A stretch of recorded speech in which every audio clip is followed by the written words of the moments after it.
Oren Harris.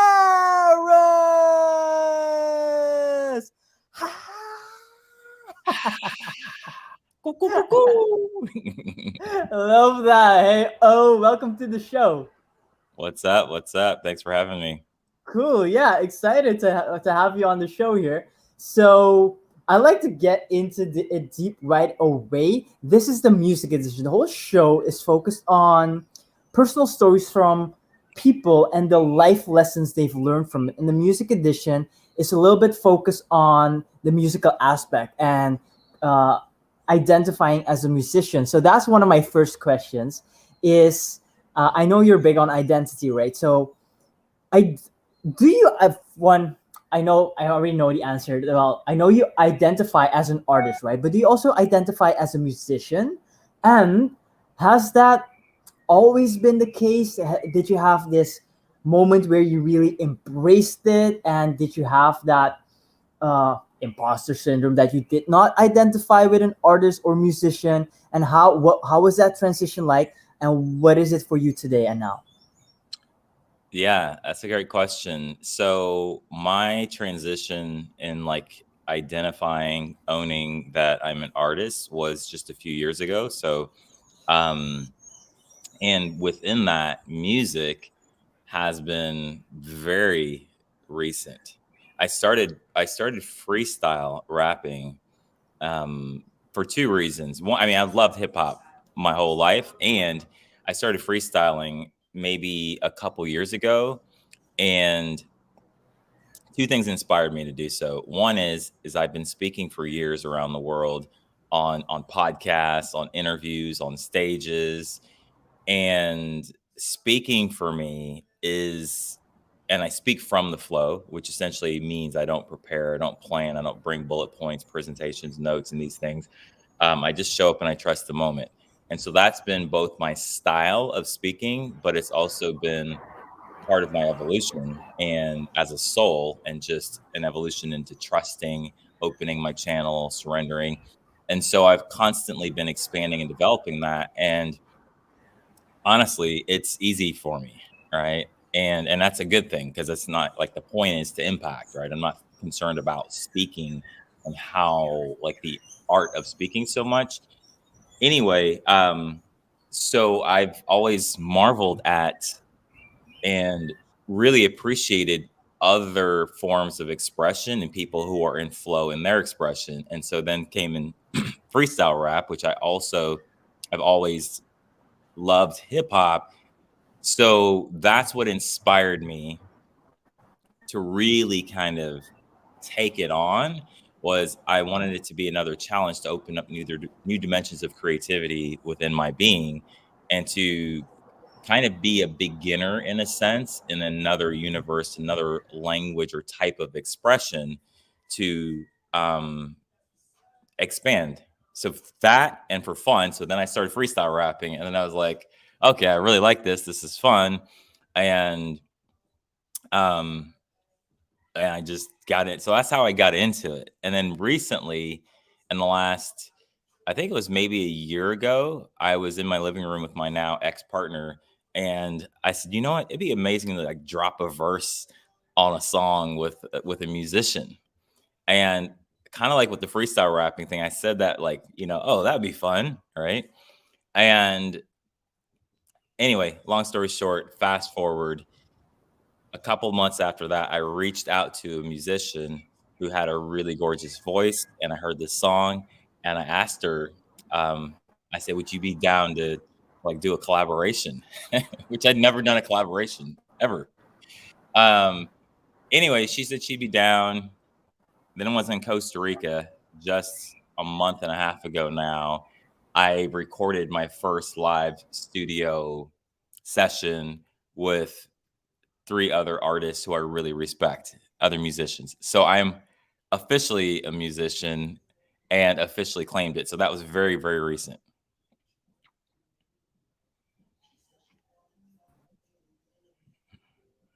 Hey, did you also see me scroll out? Are we back? I see you back. Yeah.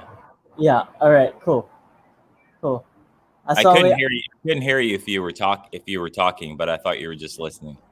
No, well, no. What happened? I may have been my connection, but my video went out. Your video went out. So I wasn't. I was listening. Then I cut off. So then I was asking, but nah. So you. Last thing I heard was a month and a half ago you were in Costa Rica.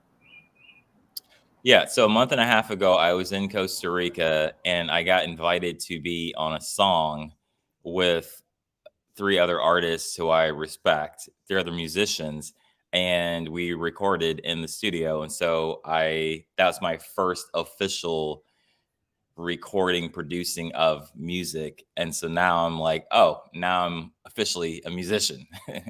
So I'm saying that's very, very new for me in terms of my going into the studio and creating music in that sense. Prior to that, for the last couple years, I've been like freestyle rapping, but I haven't been like recording in the studio and stuff. I've recorded a lot. And so I've been a musician in that sense, but now I actually made some music in a studio. I see. You're distinguishing between being a musician, artist, recording, and then producing it in a studio because that's another way of recording it and expressing it and putting it out there and publishing it, right? Yeah, there's another subtle distinction that I'm making here because it's like, well, at what point do you say you're a poet or musician, right? I don't think it inherently means like you have to have recorded something. It's just that for me personally, the way that it like clicked in my brain and in my body and kind of like the claiming of it, for me it was when I went into the studio, like, because I wasn't thinking of myself as a musician per se when I was freestyle rapping. I was just like, I love rapping. Doesn't mean I'm That doesn't mean I'm not a musician. It just means I hadn't been relating to myself as a musician, nor had I said I'm a musician. And I think that's a good point because like with poetry, I wasn't going around the world performing on stages when I claimed that I'm a poet. I was doing poetry, and then at some point, I was at an open mic, and I got up on the stage. I wasn't planning to perform. They said, "Does anyone in the audience want to perform?" And I was like, "Oh, I have a poem." And then I got up on the mic and I did the poem. And as I was starting the poem, I started saying, "I'm not really a poet, but I wrote a poem." And as I was saying that, I was like, wait a minute. Literally, like while I was up there on stage, I said, wait a minute, I am a poet. And everybody clapped. Um, okay, Right? are we back? Oh, are we back? Yeah. Your Yeah, connection's going in and out.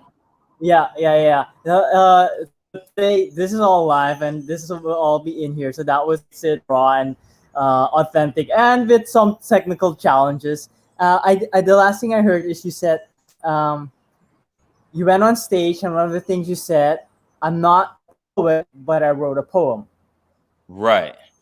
And then I corrected myself and said, I am a poet, right? Because at what point, what, who distinguishes that you're a poet other than yourself, right? And Yeah, so, and what I'm saying is that then when I went into music, I just recently had a similar type of shift from, oh, I'm doing music to I'm a musician. And for me, it was when I went into the studio and dropped a verse on a song with some other musicians. Then I was like, got oh, it. I'm a musician. So the first question is, well, of course, doing music. So some people they'd say you're already a musician. For you, Right. you were just doing music, rapping, flow, and that's just something you love, something you do. And then it was only when you went into the studio when you put on that hat, I am a musician now. And does that? So I'm curious. Does that label or that hat empower you or limit you? How is that experience to say now, oh, I'm a musician? That's a great question. I'm going to answer that for myself and just also not for others, but just my observation. Like for myself, it felt empowering Mm, to nice. own that. And I can't say that that's always been the case for me, nor is it necessarily empowering for other people, right? Well, Mm-hmm. empowering in the sense of like, I think when you own something about yourself, there is a level of empowerment. And I also think that sometimes when you label something like that, depending on how you're defining it in your psyche and in your consciousness, it can also create this other layer that as an artist can make it challenging or bring unnecessary pressure because now Mm-hmm. you're attaching it to something else, and which is a deviation from just the love for it, the creative process itself, the art itself, the love of the activity itself. It's not, yeah, that and that can happen throughout one's career or expression at the different levels. You know, maybe they've only have like a, you know, they're sharing things with their friends, and then maybe they open up and they go to social media or in the public, and then the audience grows, and oh, maybe you get a record deal, and all these different things represent potential challenges and kind of initiations along the way. For me specifically, and this is just my take on art, the key is to be able to maintain the purity and the innocence and the love and the pure creativity, even if you're now creating a form, a label, a construct, and you have other people involved. Now you're creating a reality around yourself. You're basically saying, I'm a thing, right? I'm this thing now. I'm not just a channel, I'm an artist. I do art. And then now you're opening yourself up to people's interpretation of like what that means, and for their evaluation, for their judgment, for their whatever. And that's a whole other thing that presents a potential challenge in being able to remain an artist and Yeah. continue to evolve and grow as an artist when you have these other dimensions now involved. Yep, got it, got it. Cool, clear. Yeah, I see what you're saying because with each transition or like you said, initiation, the people involved change, the environment changes, and that can bring certain expectations and pressures, and it's really dependent on how people define and internalize that in their own mind. You've mentioned in their own psyche. Completely see where you're going at with that, and I'm curious that piece, that song that you did with in collaboration. Is it already out there? Can we already hear it somewhere? No, it's not released yet. Okay, okay, okay. Oh, I'm curious. Then the second question on that specific experience, since everything you do is in flow, right? Like speaking is in flow.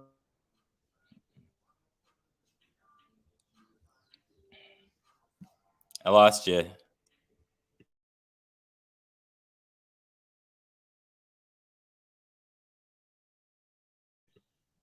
Hello, hello, hello. Then one, two, one, two on the mic. Okay. One, two, All arrow. right. All right. We're back. The question was that since everything you do is from flow, speaking, and that flow say comes easily to you, so that you also apply that to rap, freestyle. Now, creating in the studio, did you also record that one take free flow? Did you have things prepared? How was that experience? Yeah, that experience was brand new for me. Like every part of it was brand new for me in the sense that I was told ahead of time, we're, you know, to prepare my verse, bring it, and that we're going to record in the studio. I hadn't recorded in the studio, so that was new. I hadn't recorded with other artists, so that was new. I hadn't recorded with in a studio with other people in my environment, so that was, these are all variables that were brand new for me, that were their own kind of initiation or like expansion point, because it's one thing to be able to tune into to my channel, right, and just be like present really and be Mm. tapped into that flow. It's yet another thing when now I'm interacting with and I'm co-creating with other beings who are showing up in whatever state of mind they're in, with whatever beliefs, whatever ideas they have. So that was all new for me. So it was definitely like a great test for me to, I mean, everything, right? Even writing, like basically I've been freestyle rapping. Then maybe like a year ago, I started writing stuff down and just like in a notepad, Uh-huh. and not even writing stuff down with like, hey, I'm writing a song now. I just was practicing the art of writing, and I was distinguishing like, flowing off the top between writing. And then I started realizing I'm kind of freestyle writing, or my writing's kind of like a slowed down freestyle. But Uh-huh. just the act of writing and then like, polishing and going back and like perfecting it and, playing with it like that, even that was new to me, is what I'm saying. Mm. And then going in with the intention of having a whole piece done, right? And I had a moment where I was like, I could just maybe I could just go in and just freestyle this thing. But then I Uh-huh. thought to myself, well, okay, I'm within a time constraint as well, right? It's like we've Uh-huh. got studio time, we're on a schedule, it's moving pieces and other people. So I decided to just go through with the writing process. And so that part of it was new for me as well. And then sharing with the people, some of the people I'm co-producing with, sharing with them what I wrote, that was new too, because I've been sharing my music. Every part of it was new. Yeah. All right. So was that one of the first experiences where you had that writing down, so capturing it on paper and then polishing it up, etc. Yeah. Yeah. All right. I did that one other time with a spoken word piece that I wrote for the Crate community. I was in an open mic. It was the first open mic that they had, and I got Uh-huh. invited to be a featured poet, and I decided I wanted to write something, and so then I wrote a piece. So, but like musically, yeah, that was the first time I did that. All right, cool. And so I'm curious, how is that expansion and that different form of slowed down free flow? Because I know there's some creatives who really love the free flow of it. Others love the writing itself, the slowed down versions, and then you have others who are in between. They have, it depends on what they're inspired to do. So either free flow or really the slow down writing process of it. So for you, I know one is new for you, but do you have preference? Because I believe also preference can sometimes limit us. So how is that specific new initiation and expansion experience for you?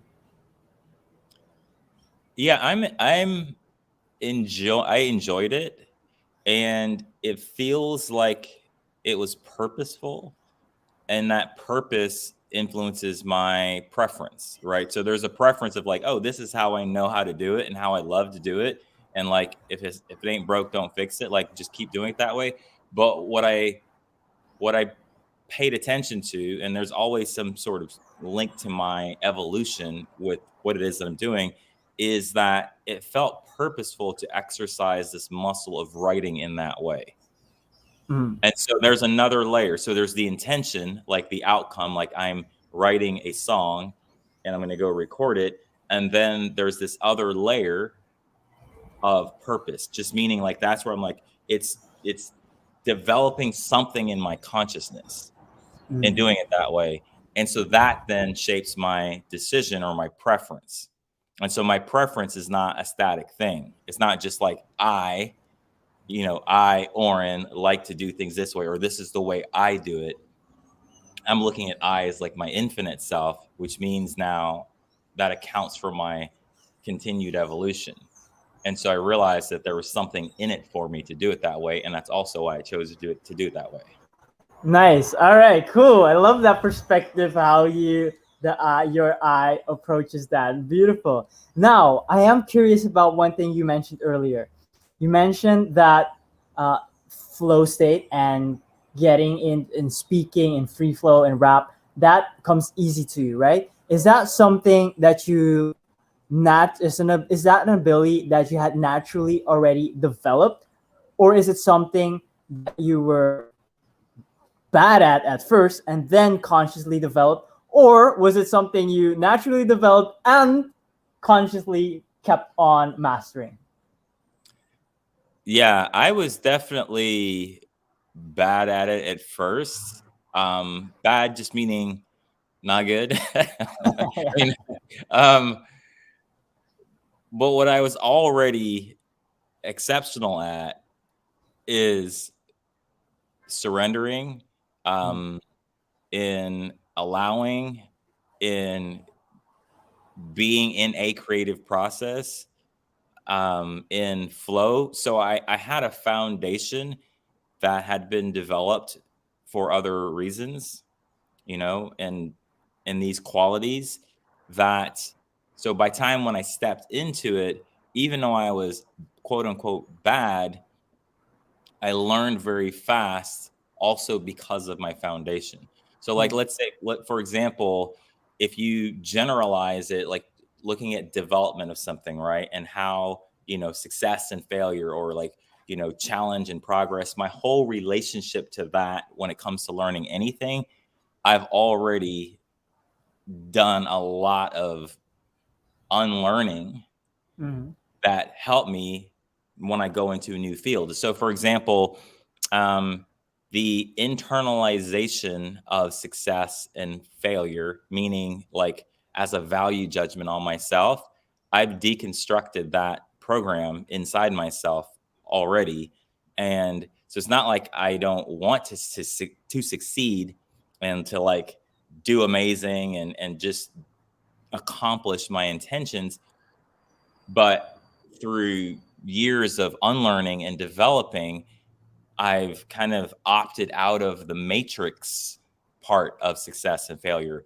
And what I mean by matrix is the conscious or unconscious internalization of value or lack of value based upon succeeding, like putting that on my being. Like, mm. because I'm succeeding, that means, and these aren't necessarily conscious thoughts, right? They might be.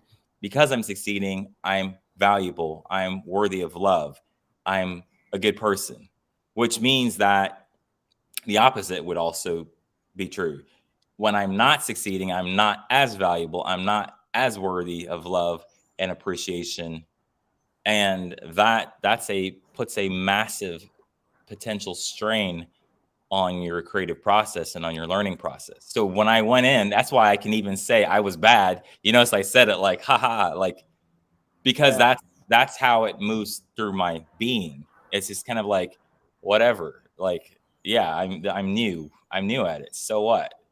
But yeah. that attitude is like ripe for quantum learning. Yeah, yeah. It's that gives that free spirit for that like childlike curiosity to make mistakes and explore the chaos, right? Now I am curious about how in the domain where you develop and you did a lot of that unlearning where your value, your self-worth is not tied to success, tied to those external factors, right? And that's really where you were already applying flow state to speaking. So there, what were the things that got you that initially started you on to deconstruct that and get better at that state of being open to whatever chaos it may come? Yeah. So two things come to me right away. One is when I started speaking, which I'll share with you what happened there, because that was its own kind of unexpected initiation into flow. And then secondly, people pleasing. I realized that people pleasing, and I mean in a disempowering way, not Mm, just like trying to be nice and kind and mm, compassionate and loving and harmonious with people. I mean people pleasing like the subtle or not so subtle ways in which we alter our behavior or our being to try to fit in, to try to connect, and try to gain love, really, or try not to lose love. That's what's happening in the subconscious at the core. So I realized a while back that people pleasing was like a virus. That's how it came to me initially. I was like, and it's like an airborne virus that almost everybody has to some degree. And it's almost like it doesn't exist because it's so ingrained. And then I realized that I would never win the people pleasing game. I saw it like an infinite chess game. And no matter how many times I calculated 5 moves ahead, 100 moves ahead, I still would not wind up winning.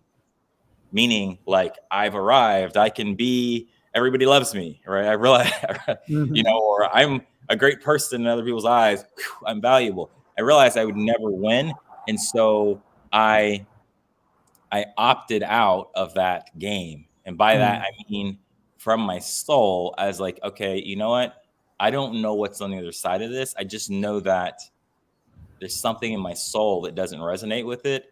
And I'm going to find out. I'm going to take a leap into the unknown, and just see what happens.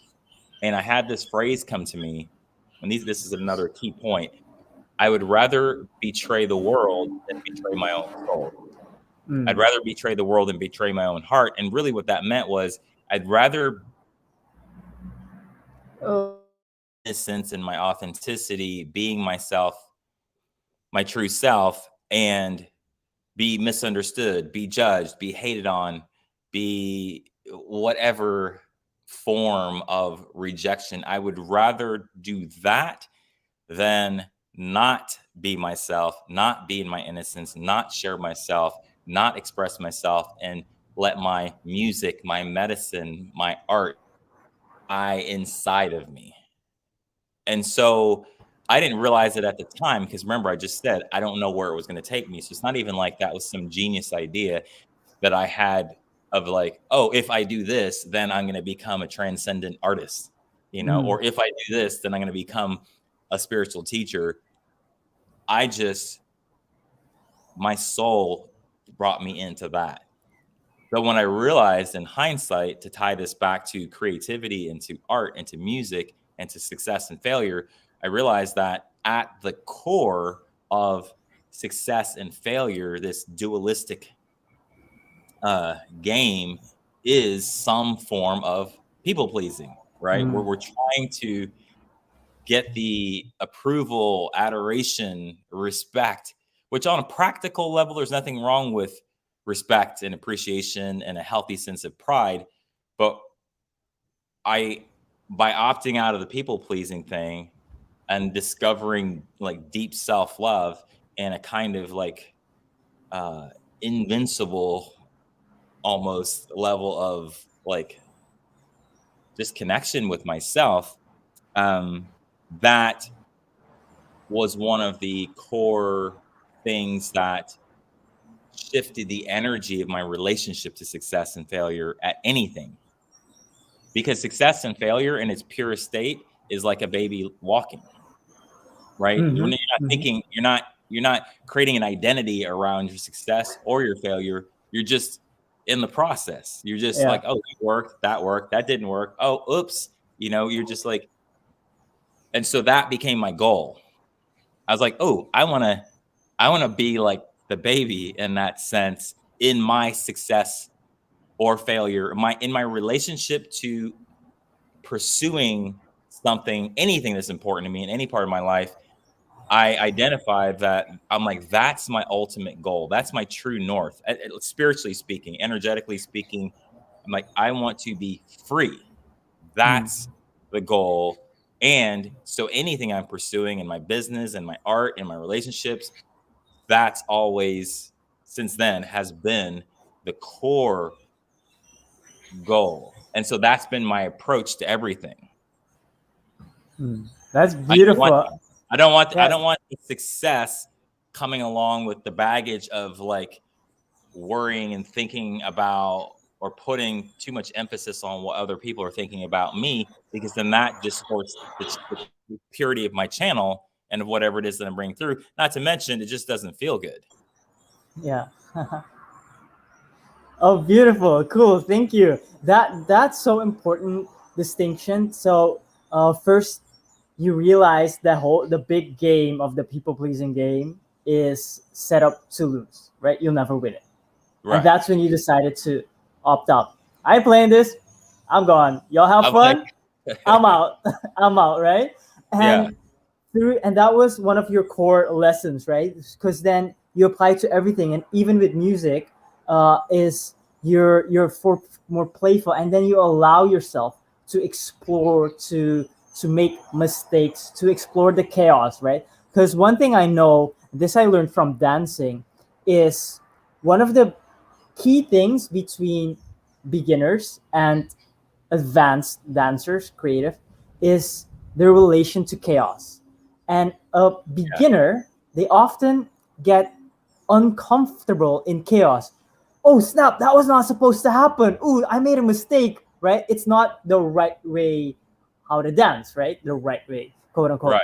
And then the advanced dancers, more experienced, who have more play and have less attachment to how things should be and what other people think, when they encounter chaos and they meet chaos, they're surprised. They go, "Oh, this is another way it can go. Oh, Right. look at this!" And then they create new stuff, new moves. They have a different relationship with the chaos, and I see it really tie into what you mentioned, opting out of the people pleasing game of having success and failure be so tied into self worth, self identity, and being feeling love or rejected, right? It's having that separate, and that's so key in, I know, I know some friends of mine who do create and put out stuff, and one of the things that I really see that I want to go into here is when they're creating, right, in the studio. So that means they've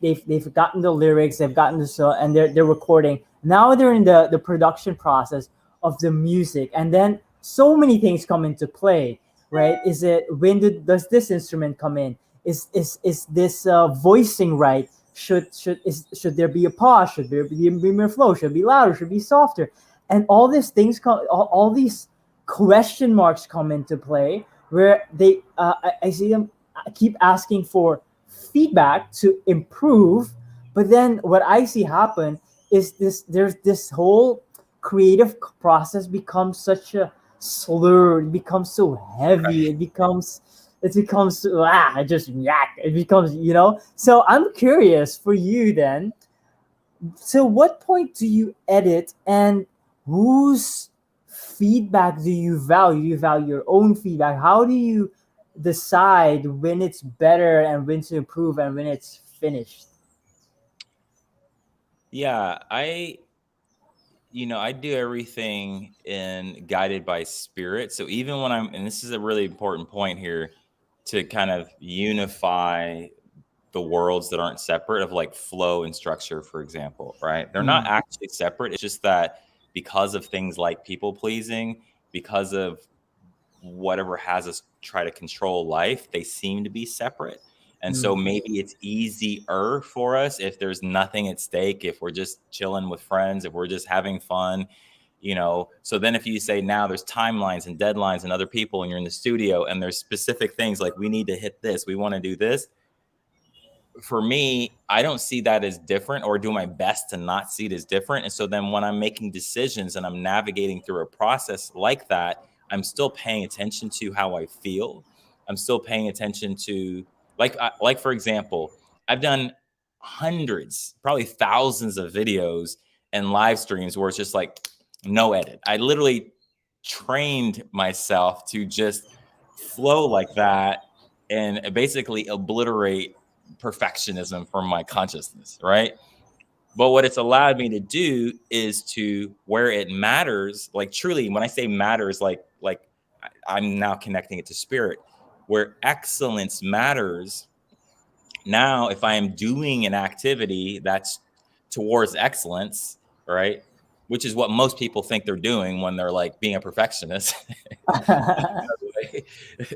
Right? I have that discernment. So, for example, I did a video the other day with my lady, and it was a follow-up video to I did an Insta story video. And we basically did a survey, and it was her and I were like, who do y'all think is the freakiest between the two of us? All right. Like, who's the wild, who's the freaky one?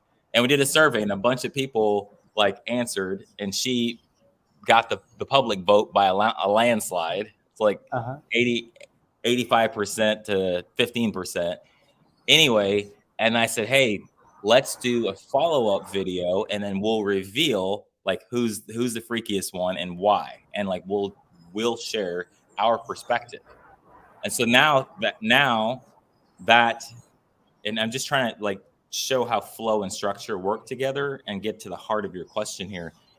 So now when we did the Insta video, it came in the moment. It was like, oh, this would be fun. We did the Insta story, boom. So then we said, hey, we're going to do another video. So now we're making a plan to do another video. So I met up with her, and I was like, for a juice, and I was like, hey, babe, let's do the other video. Let me know when you're ready. And she's like, we could do it now. I was like, okay, perfect. So we recorded the video, and then I was going to go post it, and I didn't feel to post it. Okay. Right. So this is flow. And so then I just followed that. I didn't post it. A couple days later, I was like, that's interesting. I didn't feel to post it. So, and I shared it with her, and I said, you know what, let's do the video again. And she's like, why? I said it wasn't our best. What I meant was it wasn't actually in flow. And so that's how I made the distinction of this is not good enough, which is different than a judgment or perfectionism. It was not fulfilling our actual intention. Like when I said, let's do this video and we planned for it, there's an intention and there's a feeling. And that's really what I'm trying to point to, is that I'm still guided by feeling. And so that's when I'm like, okay, this is not the best, right? This is not what we're going for here. And so then I made the decision not to publish it yet, right? Or we're going to redo it. Another part of your question, in terms of feedback, same thing. It's like on a practical level, I appreciate feedback. First of all, I've learned how to take feedback from anything, even from somebody who doesn't give good feedback. Right? Everything becomes feedback, but that's another piece of it. For me, it's like when I can feel that someone is kind of at one with me, then they know what my intention is, and then they know who I am, especially when it comes to art. Like, for example, give you a real example. I just recorded a spoken word piece. I co-produced it with a video storyteller, videographer here on the island. He's amazing. Okay. I haven't released it yet. He was the filmmaker. I was the artist. And we went and shot all this video and got all this footage. And then he came back to me and was like, he edited it and said, here's the first draft. What do you think? And I was like, okay, here's what I love. Here's what I don't. And then we got in this editing process and we're refining, right? And it was interesting because even when he thought this is amazing, I was like, it's perspective. I was like, okay, it is amazing, but it's not matching my intention. So these are just kind of some of the nuances of like, I'm like, first of all, he's a video storyteller. I'm a poet. So we've got two worlds colliding or harmonizing. And so he's looking through the lens of the visual storytelling, which is its own thing. And then there's the experience and the journey of the poem, of which he's not intimately connected to what that is. So you see what I'm saying? And so when he's giving me feedback, I'm aware that he's not intimately connected to what is my intention behind the way I'm even inflecting this word. So that's an example of where I will take pause on receiving feedback and not necessarily reject it, but give him a context. And as soon as I know he's got the context of like, oh, I see your world. I feel what you're feeling. Then if he gives me feedback, then it's different feedback, right? Because it's more Mm-hmm. specifically related to actually what I'm doing. And so I've learned and continued to learn and even learned in that process. And on this project, there was definitely a couple of times where he's like, "Oh, I see what you're saying," and Uh, and likewise, when he would show me something, and I'd give him feedback, I stayed open. But what I was looking for, and I think this is so important in collaboration, is I wasn't looking to agree or disagree with him before I had his context. I'm like, okay, you switched up this scene right there from from this scene to that scene, like, but why? mm, Right? Like what like why? Help me understand. And he's like, "Oh, you see, because this creates this feeling, this creates this feeling. So when you kind of switch it, it's in." I'm like, "Oh." So then I could mm, give feedback. And yeah. so, you know what I mean? I'm reminded of this Tyler the Creator video interview I saw recently. I only saw like 5 minutes of it, but he was basically talking about feedback, and he's like, "Yeah, I've got dudes might comment on my my I don't remember what he said, my bucket hat, right?" And he's like, some people Uh, might comment and be like, "Oh, that's whack," or "That's whatever." And he's like, "How do you even have a context if you don't have a context? Then what weight does your opinion hold if you just like I don't like bucket hats?" It's like, well, right there. Then anyway, so that's how I look at feedback, and I have intentionally welcomed that and explored that as an artist. And I think that not only is it good for me, but I think it's good for humanity in some way, mm, eh, for us to bring, because what's happening is as an artist, it's very personal. Like at the most deep down inside, like it's a connection to your soul and to your heart, right? mhm, And so it's very personal. And so to bring someone into witness or to kind of like be inside your soul lab, right? It's mm, like this is my this is me, right? uh, There's something really powerful about that and beautiful about that. And so I've leaned into that um intentionally, again, because I see the purpose in it, not even because I need it per se. It's like I'm very clear. I'm like, oh, I like as an artist, but that's how a lot of artists feel. Like I'm an artist. It's my shit. Like I do my thing, and so there's some things there that have been very valuable for me in just a short period of time that I've been collaborating creatively. So that's a little bit more new, like intertwining worlds, creative worlds with other people to create something else.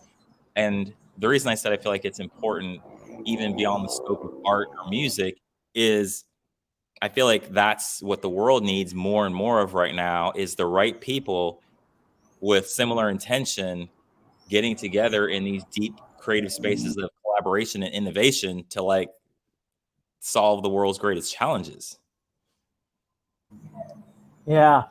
And especially one thing I see you're saying is what you mentioned. I see it. I see what you're saying, so that we know each other's intention before we even continue talking about the issue or what's in front of us, right? Or the Right, decision in front of us, so that we get right. on the same frequency, the same page. So then we start talking about the next step.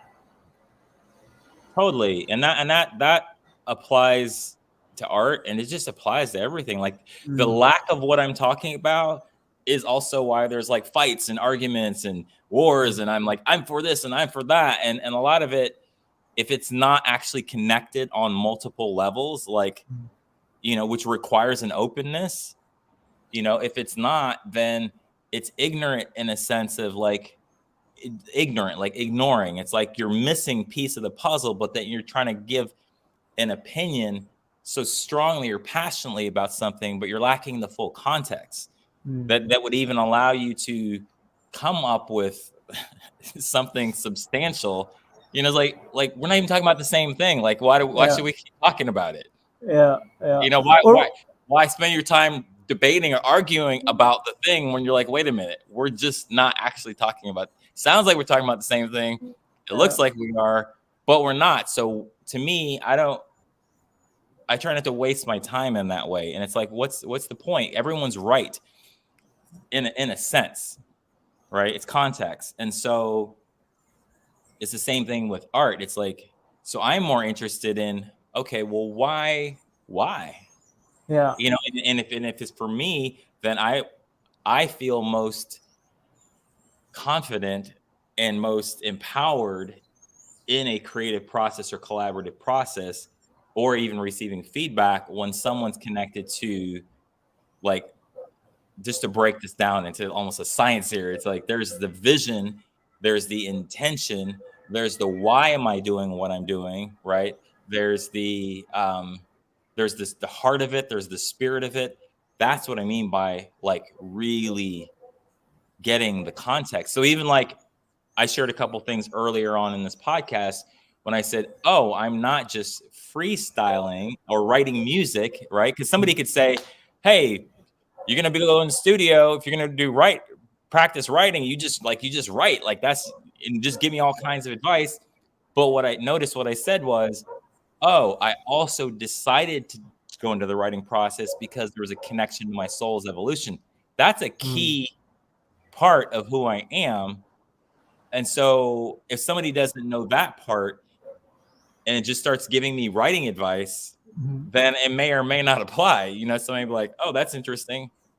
Yeah, You because know, for in another case, another example, that same going into the studio, the whole writing process with deadline, it might not apply. It might for you, it might be depending on your soul's purpose at that time, be more to do a free flow in that moment in that situation. Yeah, yeah. exactly. And, you know, just kind of extracting some of the nuggets, at least from my perspective here. Another thing that this is pointing towards that also lends itself to being what I call like a transcendent artist and being able to like be in this space is just realizing there is no right or wrong. There's no way to do it. Like Mm, that's key. And I already knew that about life, period. mm. And so by the time I come into art, I'm not believing that there is some, well, you know, this is just kind of the thing. This is the way. Like, because as soon as something's the way, it's no longer infinite, and we're infinite. So if we've reduced it into a way, in that, then it's already posing a limitation. And that doesn't mean that I throw out feedback or even structure or even scientifically, you know, tested ways of doing things. It's just that I don't take it that seriously. I don't actually believe that, oh no, this is the way, as if we know the way in anything, right? Just Yeah, because we've experimented and done things certain ways and we've observed and turned it into science and extracted knowledge from it, that's fine. But as soon as you say it's the way, or that's who I am now, you've essentially crystallized a perspective, you've hardened it, which means that it can't evolve and mm, it can no longer be infinite. And so then you're kind of squeezing out the infinite. And in the process of creativity, the infinite creativity is like source energy, it's God energy, it's existence itself. And so and that's I think obvious to even people who don't think this way. If you look at it, like, where did science come from? It came from experience, it came from observation, but it came from the infinite. So anything that's finite is already manifested, right? And so, mm. which is great, we can use it, it's beautiful, it's useful until it's not. Maybe it's not useful, whatever, but it came from the infinite. Mm. So I'm more interested in the source than any expression of the source. Not, I'm more interested in terms of empowerment in the source itself. And so that's my primary connection point. And then there's what the in source and in the creator, the creator in me. And then there's what's created, right? So when I'm creating things, I make sure along the journey that I'm like staying anchored in the source. That way I can continue to evolve, I can be flexible, I can be malleable, you know, and not give my Oh snap! power. Did I lose you again? All right, are we back? Are you there? Mic check, mic check. Test 1 2. Hello, hello, hello. Can you hear Me me? or not? I can hear you now. All right, cool, cool. Yeah, I missed that last part, but it was more being connected to the source so that you can keep creating from that infinite place. Well, that's what I interpreted, but I didn't hear the details of what you said. Yeah, and I was saying that to say that there is no way, right? Because Mm, all the ways, like the way to do art, the way to do music, the way to do music in this way, the way, all the ways, they're already things that are created. And so we can utilize them to our benefit, snap. but not get attached by them, to attach to them. Mm. All right. Again? Yeah. Hello, hello, hello.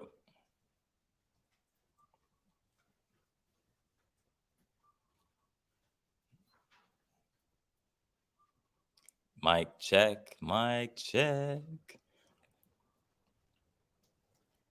Test, test. Hello, hello, hello.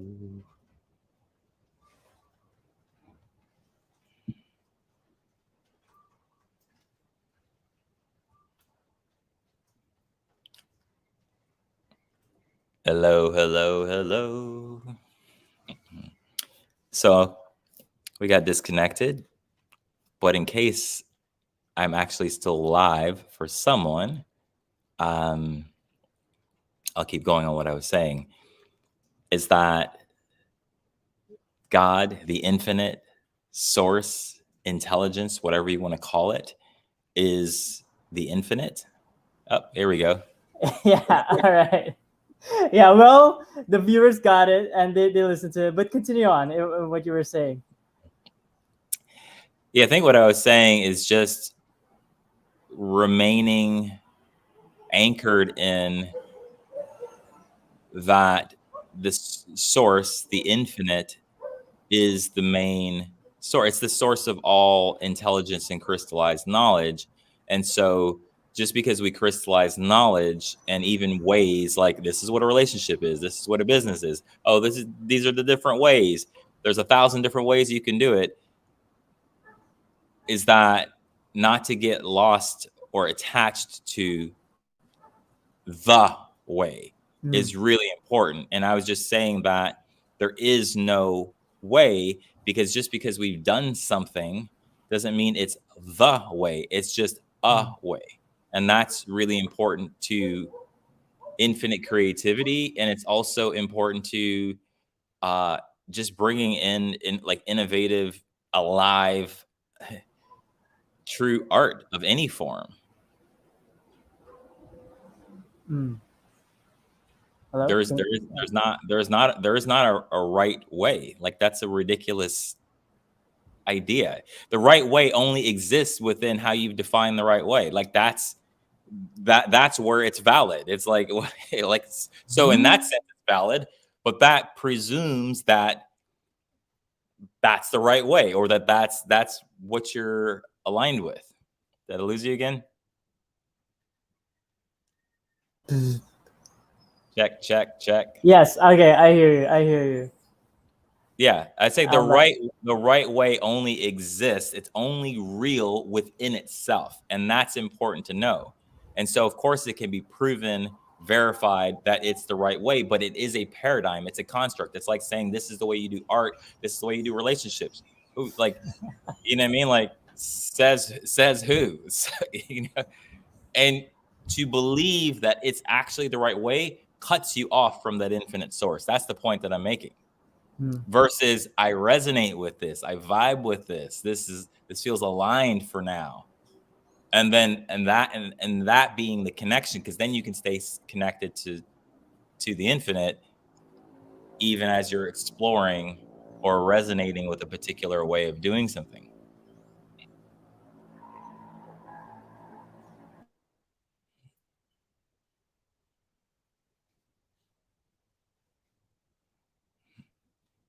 Cheeky, cheeky, check. Mic check.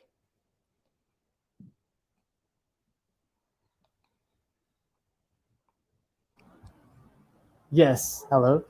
Am I back? Yes. All right. Cool. Yeah, I heard bits and pieces of it, but I'll definitely check out the recording again. And I know the viewers and listeners still got it because you stayed connected, right? Yeah. Oh, on my Yeah. end, I didn't see a disruption. All right. Great. Great. Then it sounds like you summed it up pretty nicely. Now, before we wrap up, I do have one more question though, and that is, so another way, I'm paraphrasing, is in the whole people pleasing game, right? In it doesn't, it's doomed to fail, right? It, and especially not having that creation, that art, and the love or rejection of it be tied to your self worth and your ability to be loved or be rejected, right? And thus freeing yourself to express who you truly are, right? Now, one way how I would describe that is that there's more neutrality to the feedback, the positive feedback and the negative feedback to Right. that creation, right? No matter how people judge or value the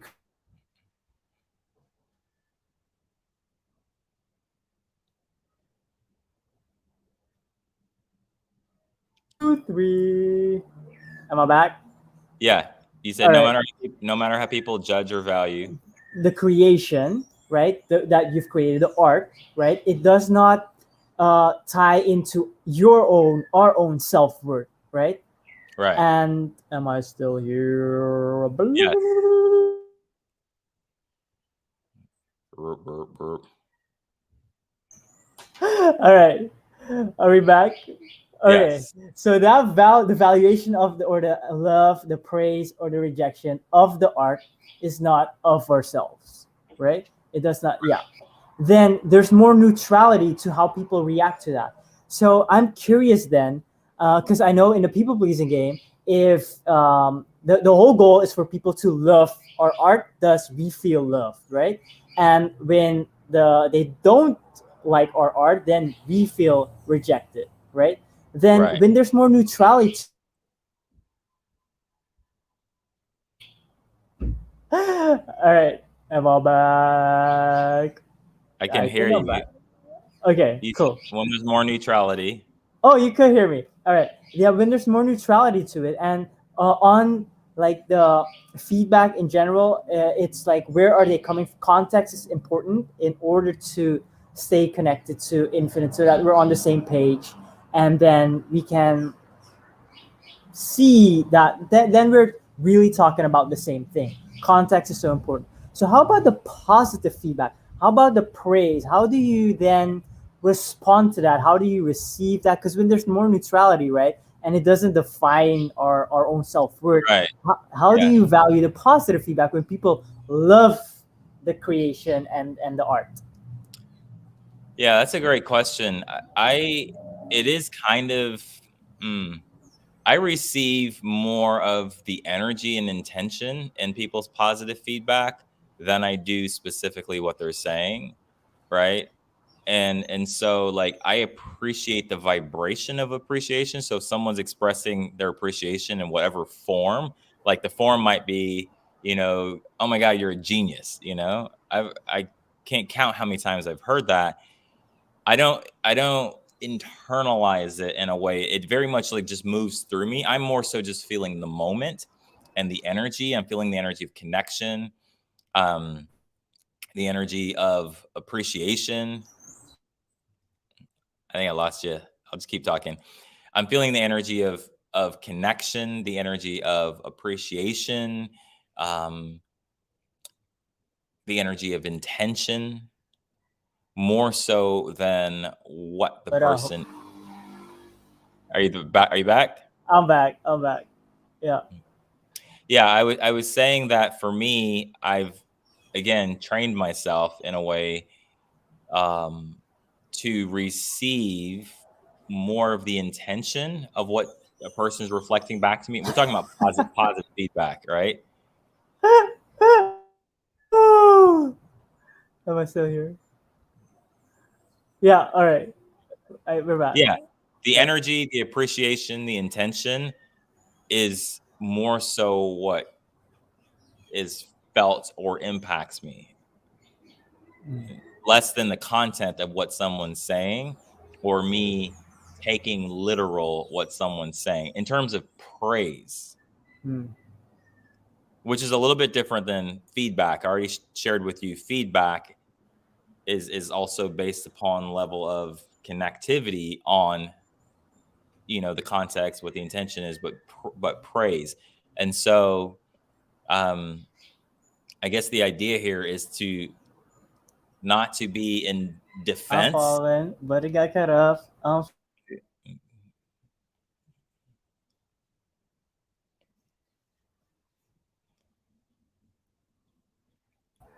keep talking just in case you guys can still hear us. Yeah. um the idea is to not attach to praise, right? That's like, even as like attach is like you're putting your energy outside of you, or avoid and defend yourself against rejection. Okay.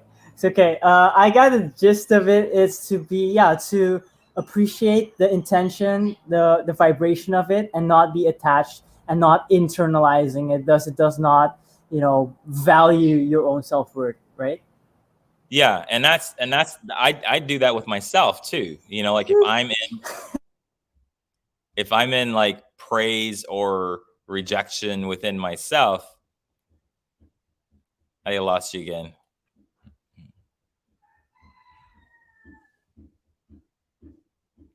It's remembering and connecting to the intention and the purpose, which is beyond the form or the expression. And so like being connected, feeling the aliveness, being in the energy of the purpose is already winning.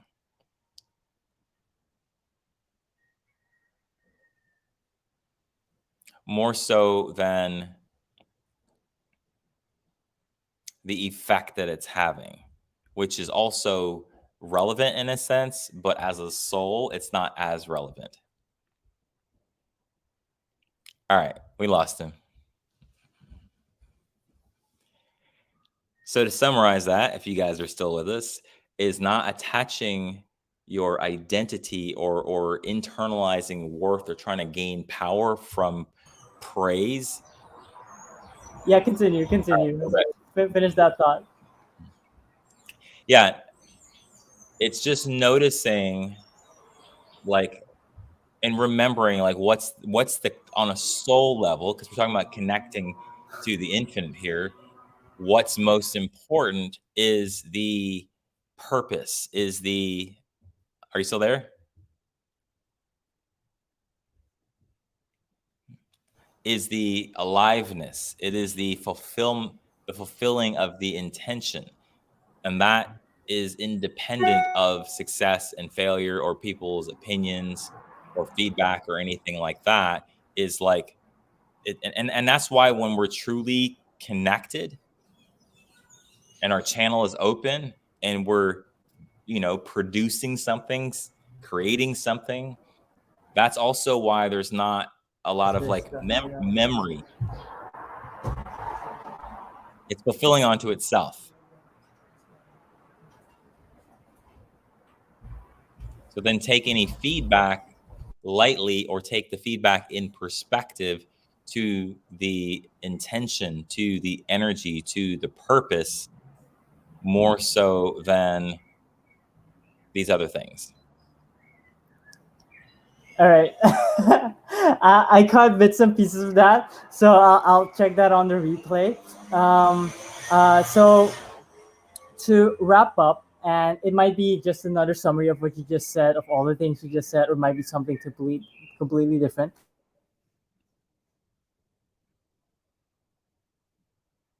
I lost you. Oh, All right. Am I back? yeah. I Yeah. All can right. see you, but I can hear you now. Toastin. Internet is a bit wonky Yeah, it's a little. The internet is a bit wonky today. All right, are we good? Yeah, I can hear you, and and I can see you. Kinda. Oh, you're gone. He gone.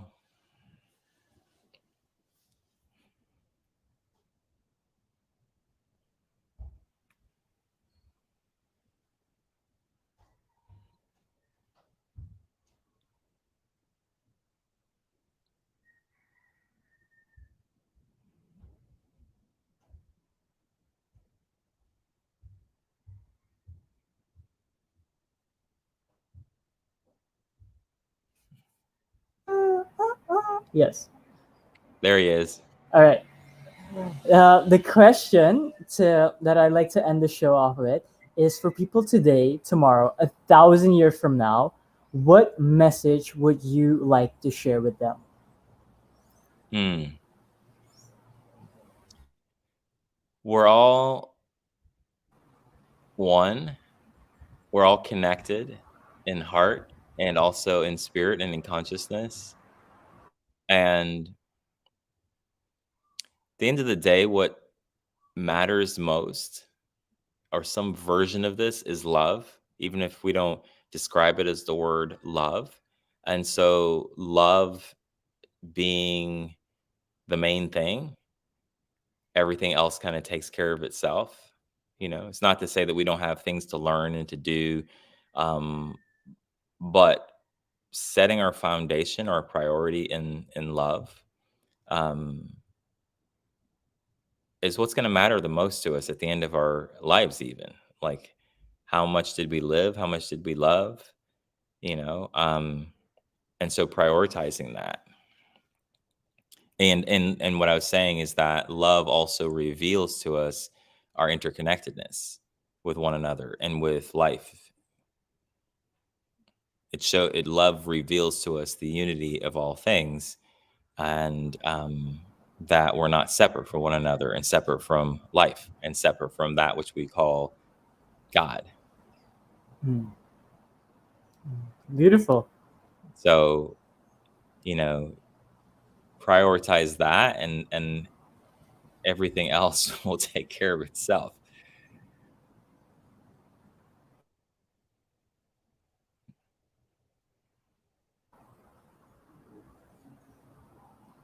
Mm. Are you back? Am I back? Yeah. Yeah. All Yeah, right. prioritizing that, and everything else will take care of itself, because that's essentially what I've been saying throughout this whole podcast, is like, that's the guiding principle, that's the true north, that's the compass, that's where my allegiance is to that.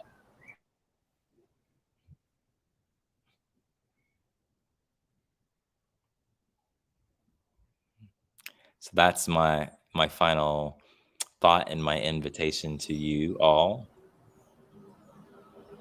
is to know that you are loved, know that you are love, and that you're not separate from life, from God, source.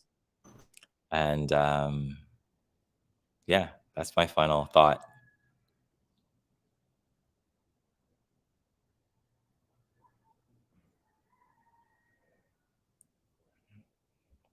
Mic check. Mic check. Yes, I hear you now. I keep getting dropped off the call, kicked off, but I got the essence of it, and I'll definitely check out the replay. Awesome. Yeah, yeah. The essence what I got is that when you prioritize love, everything else will take care of itself. Yes. Yes, beautiful. Yes. Okay, thank you. Great. Now, all right, season two. I like to end the show with a little performance from the guest.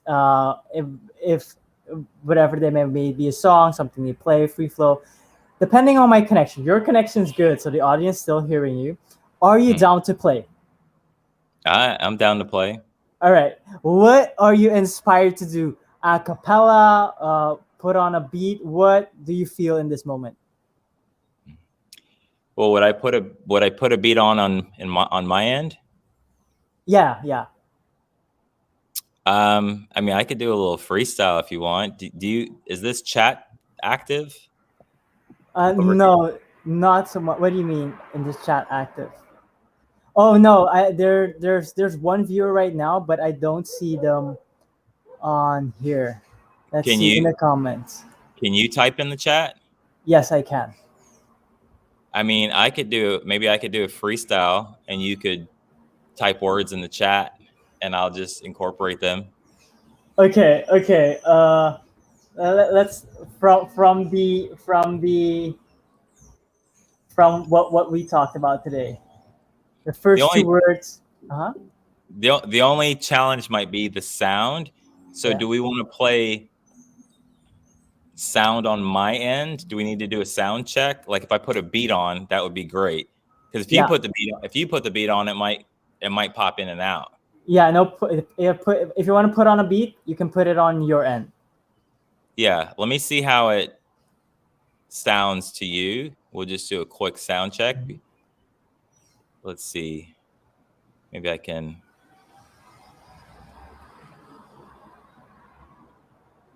All right, let's try this. Like, is that Yeah. too Good. loud? Is that good? It's perfect. All right. So this is a flow, a rap. We rap. This is a recap of today's podcast. We're podcasting fast, but we're also going slow and steady because we know we got to stay ready. Stay present, it's the gift, it's the blessing. Love is the lesson. Release the stressing, the pressure in. Praise or rejection is just another perception coming from outside of me, inside of me. Infinity is who I be, who God created me to be. Free. And this is how I be me. I can't get it wrong. It's my soul's song, my soul's music. I never abuse it, I choose it. My voice. Mic check. You want to put some words in the comments?